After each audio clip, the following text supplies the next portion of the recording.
BRS అధినేత మాజీ ముఖ్యమంత్రి కేసీఆర్ తిరిగి రాజకీయాల్లో యాక్టివ్ అయ్యారు. ప్రస్తుతం ఆయన హైదరాబాద్లోని నందీనగర్ నివాసానికి చేరుకున్నారు. పార్టీ భవిష్యత్ కార్యాచరణ, సంస్థాగత బలోపేతంపై దృష్టి సారించిన కేసీఆర్ నేడు తెలంగాణ భవన్లో కీలక సమావేశాలను నిర్వహించనున్నారు. మధ్యాహ్నం 2 గంటలకు జరగనున్న బీఆర్ఎస్ ఎల్పీ రాష్ట్ర కార్యవర్గ సమావేశాల్లో పార్టీ నేతలకు దిశానిర్దేశం చేయనున్నారు. రాబోయే 4-5 రోజుల పాటు కేసీఆర్ నందీనగర్ నివాసంలోనే బస చేయనున్నారు.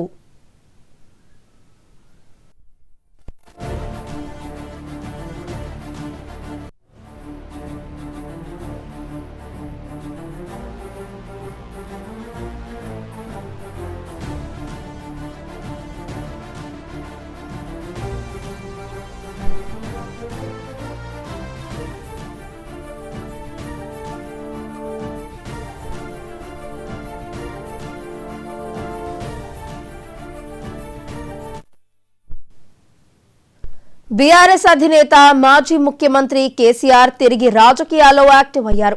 ప్రస్తుతం ఆయన హైదరాబాద్లోని నందీనగర్ నివాసానికి చేరుకున్నారు. పార్టీ భవిష్యత్ కార్యాచరణ, సంస్థాగత బలోపేతంపై దృష్టి సారించిన కేసీఆర్ నేడు తెలంగాణ భవన్లో కీలక సమావేశాలను నిర్వహించనున్నారు. మధ్యాహ్నం 2 గంటలకు జరగనున్న బీఆర్ఎస్ ఎల్పీ రాష్ట్ర కార్యవర్గ సమావేశాల్లో పార్టీ నేతలకు దిశానిర్దేశం చేయనున్నారు. రాబోయే 4-5 రోజుల పాటు కేసీఆర్ నందీనగర్ నివాసంలోనే బస చేయనున్నారు.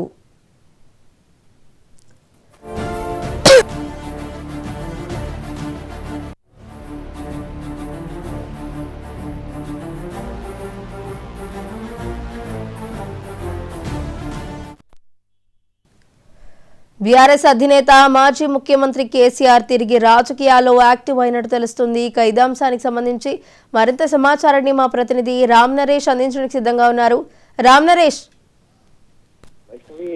బీఆర్ఎస్ అధినేత కేసీఆర్ మరోసారి ప్రజాక్షేత్రంలోకి వెళ్లేందుకు రంగం సిద్ధం చేసుకున్నారు. దీనిలో భాగంగా ఈ రోజు తెలంగాణ భవన్ లో బీఆర్ఎస్ ఎల్పీ, అదేవిధంగా బీఆర్ఎస్ రాష్ట్ర కార్యవర్గ సంయుక్త సమావేశం నిర్వహించేందుకు అయితే అన్ని ఏర్పాట్లు జరిగాయి. మరి కొద్దిసేపట్లో అంటే మధ్యాహ్నం 2 గంటల నుంచి ఈ బీఆర్ఎస్ ఎల్పీ సమావేశం జరుగుతుంది. ఇప్పటికే అంటే నిన్న ఎర్రవల్లి ఫామ్ హౌస్ నుంచి నందీనగర్, హైదరాబాద్ లోని నందీనగర్ కి చేరుకోవడం జరిగింది. పార్టీలోని ముఖ్య నేతలందరితో కూడా కేసీఆర్ నిన్న మాట్లాడటం జరిగింది. అదేవిధంగా ఈ రోజు బీఆర్ఎస్ ఎల్పీ సమావేశం జరుగుతుంది. ప్రధానంగా చూసుకుంటే సాగునీటి ప్రాజెక్టులు, అదేవిధంగా నదీ జలాల కేటాయింపుల్లో జరుగుతున్న అన్యాయంపై మరో ప్రజా ఉద్యమానికి శ్రీకారం చుట్టేందుకు బీఆర్ఎస్ అధినేత కేసీఆర్ రంగంలో దిగుతున్న పరిస్థితి ఉంది. ప్రధానంగా చూసుకుంటే పాలమూరు రంగారెడ్డి ఎత్తిపోతల పథకానికి సంబంధించి 45 టీఎంసీలకు సంబంధించి రాష్ట్ర ప్రభుత్వం కేంద్రం దగ్గర ఒప్పుకోవడానికి, అంటే నదీ జలాల కేటాయింపులో 45 టీఎంసీలకు ఒప్పుకోవడాన్ని తీవ్రంగా నిరసిస్తున్నారు. దీనివల్ల పాలమూరు రంగారెడ్డి జిల్లాలకు తీవ్ర అన్యాయం జరుగుతుంది. అదేవిధంగా కృష్ణా జలాలలో తెలంగాణ రాష్ట్రానికి సంబంధించిన వాటా పూర్తిగా కోల్పోయే అవకాశం ఉంది. ఈ నేపథ్యంలోనే సాగునీరుకు సంబంధించి, అంటే నదీ జలాల కేటాయింపులకు సంబంధించి మరో ఉద్యమానికి తెరలేపేందుకైతే కేసీఆర్ రంగం సిద్ధం చేసుకున్నట్టు తెలుస్తుంది. ఈ నేపథ్యంలో ఈ నెల 27 లేదా 28 తేదీల్లో ఇటు మహబూబ్ నగర్ జిల్లాలో కేసీఆర్ పర్యటించే అవకాశం ఉంది. అక్కడ ఒక భారీ బహిరంగ సభ కూడా నిర్వహించే అవకాశం ఉన్నట్లయితే ఒక సమాచారం ఉంది. మరోవైపు గోదావరి జలాల కేటాయింపుల్లో కూడా పెద్ద ఎత్తున రాష్ట్రానికి అన్యాయం జరుగుతుంది. రాష్ట్రంలోని రేవంత్ సర్కార్ దీనికి సంబంధించి నదీ జలాల కేటాయింపులకు సంబంధించి పోరాటం చేయడంలో పూర్తిగా విఫలమైంది. అదేవిధంగా ఇటు కేంద్రంలో అంటే ఇప్పుడు రాష్ట్రం నుంచి 8 మంది ఎంపీలు ఉన్నారు, కానీ రాష్ట్రానికి జరుగుతున్న నదీ జలాల కేటాయింపుల్లో అన్యాయంపై నోరు మెదపడం లేదు. ఈ నేపథ్యంలో ఇటు కాంగ్రెస్, బీజేపీ రెండు కూడా తెలంగాణకు నదుల కేటాయింపుల్లో, నీటి వాటా కేటాయింపుల్లో పెద్ద ఎత్తున నిర్లక్ష్యం వహిస్తున్నాయి. ఈ నేపథ్యంలోనే తెలంగాణ రాష్ట్ర ప్రజల హక్కులు కాపాడేందుకు మరోసారి ఉద్యమానికి తెరలేపాలని చెప్పేసి బీఆర్ఎస్ నేత నిర్ణయించుకున్నారు. ఇందులో భాగంగా సాగునీటి రంగ సమస్యలపై మరోసారి ఉద్యమాన్ని పెద్ద స్థాయిలో నిర్వహించాలి. అందుకోసం చెప్పేసి పాదయాత్ర నిర్వహించాలా, లేకపోతే బహిరంగ సభలు నిర్వహించాలన్న దానికి సంబంధించి ఈ రోజు పార్టీ నేతలకు దిశానిర్దేశం చేయనున్నారు. మరోవైపు రాష్ట్రంలో జరుగుతున్న పరిణామాలు, అంటే రాజకీయ పరిణామాలు ఏ విధంగా ఉన్నాయి, అదేవిధంగా పార్టీ బలోపేతానికి చేయాల్సిన అంశాలు ఏంటనే దానికి సంబంధించి ఈరోజు పార్టీ నేతలందరికీ కూడా దిశానిర్దేశం చేయనున్నారు. మరోవైపు పార్టీ సంస్థాగత నిర్మాణానికి సంబంధించి కూడా ఈ రోజు కేసీఆర్ కొన్ని కీలక నిర్ణయాలు తీసుకునే అవకాశం ఉంది. ఎందుకంటే పార్టీ సభ్యత్వ నమోదు కానీ, అదేవిధంగా పార్టీ శ్రేణులకు సంబంధించి ఇటు మండల కమిటీలు కానీ, గ్రామ కమిటీలు కానీ, అదేవిధంగా జిల్లా కమిటీలు, అదేవిధంగా రాష్ట్ర కమిటీలకు సంబంధించి ఎప్పుడు ఈ కమిటీలు వేస్తారు ఏంటనే దానికి సంబంధించి కూడా నిర్ణయించే అవకాశం ఉంది. మరోవైపు బీసీ రిజర్వేషన్ల అంశానికి సంబంధించి రాష్ట్ర ప్రభుత్వం చేస్తున్న అన్యాయంపై కూడా పోరాడాలని చెప్పేసి పార్టీ పార్టీ నేతలకు దిశానిర్దేశం చేసే అవకాశం కూడా ఉన్నట్టు తెలుస్తుంది. మొత్తంగా చూసుకుంటే బీఆర్ఎస్ అధినేత ఇప్పటివరకు సైలెంట్ గా ఉన్నారు. ఇక నుంచి కూడా ప్రభుత్వానికి 2 ఏళ్లు పూర్తయిన నేపథ్యంలో ప్రభుత్వంపై పోరాడడానికి సిద్ధం కావాలని చెప్పేసి అందుకు పార్టీ శ్రేణులను కూడా సమాయత్తం చేసేందుకైతే కేసీఆర్ సిద్ధమవుతున్నట్టు తెలుస్తుంది. ఇప్పటికే పార్టీ వర్కింగ్ ప్రెసిడెంట్ కేటీఆర్, అదేవిధంగా మాజీ మంత్రి హరీష్ రావు ఇద్దరు కూడా ప్రభుత్వంపై పోరాటం చేస్తున్నారు. అయితే ఇప్పుడు ప్రజాక్షేత్రంలో పూర్తి స్థాయిలో రంగంలో దిగేసి ప్రజలతో మమేకమవుతూ కూడా కేసీఆర్ గతంలో ఏ విధంగా పనిచేశారో అదే విధంగా పనిచేయాలని చెప్పి నిర్ణయించుకున్నారు. అందులో భాగంగా ఈ రోజు బీఆర్ఎస్ ఎల్పీ సమావేశం, అదేవిధంగా రాష్ట్ర కార్యవర్గ సమావేశం కూడా నిర్వహిస్తున్నారు. ఈ సమావేశంలో చాలా కీలక అంశాలను ప్రస్తావించే అవకాశం ఉంది. అదేవిధంగా ఇటీవల జరిగిన పంచాయతీ ఎన్నికల్లో పెద్ద ఎత్తున అంటే పార్టీ తరఫున ఎక్కడా పెద్ద ఎత్తున ప్రచారం నిర్వహించినప్పటికీ కూడా పెద్ద ఎత్తున పంచాయతీలను గెలుచుకోవడం జరిగింది. గతంలో తమ ప్రభుత్వ హయాంలో దాదాపు 85 నుంచి 90% పంచాయతీలను గెలుచుకోవడం జరిగింది. కానీ ఈ ప్రభుత్వం కేవలం 50% వరకే పంచాయతీలను గెలుచుకున్న పరిస్థితి అయితే ఉంది. కాబట్టి ప్రజలు తమకు అనుకూలంగానే ఉన్నారు, తమ వైపే ఉన్నారు.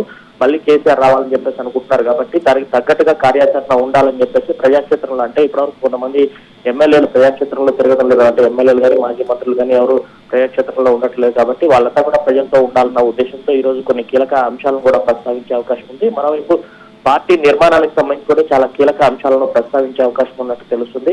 మొత్తంగా చూస్తే బీఆర్ఎస్ పార్టీలో కేసీఆర్ మరోసారి తెలంగాణ భవన్కు వచ్చేసి ఈ రోజు పార్టీ సమావేశం నిర్వహించడంతో పార్టీ శ్రేణుల్లో మాత్రం కొత్త ఉత్సాహం నిండిన పరిస్థితి ఉందని చెప్పొచ్చు. ఎందుకంటే చాలా రోజులుగా ఫామ్ హౌస్ కే పరిమితమైన కేసీఆర్ మళ్ళొకసారి ప్రజాక్షేత్రంలో రావాలని చెప్పి నిర్ణయించుకున్నారు. అదేవిధంగా సాగునీటి రంగానికి సంబంధించి ఉద్యమం కూడా చేపట్టాలనుకుంటున్నారు. కాబట్టి పార్టీ అంతా కూడా యాక్టివ్ గా అయ్యింది. అంటే కేసీఆర్ ప్రజాక్షేత్రంలోకి వస్తే పార్టీ శ్రేణులన్నీ కూడా ఇప్పటివరకు సైలెంట్ గా ఉన్న శ్రేణులన్నీ కూడా యాక్టివ్ అయ్యే అవకాశం ఉంది. మరోవైపు త్వరలో జరగబోయే మున్సిపాలిటీ ఎన్నికలు కానీ, అదేవిధంగా ఇటు ఎంపీటీసీ జెడ్పీటీసీ ఎన్నికలకు సంబంధించి కూడా పార్టీ కొంత ఇంకా ఉత్సాహంగా పనిచేసే అవకాశాలు అయితే కనిపిస్తున్నాయి.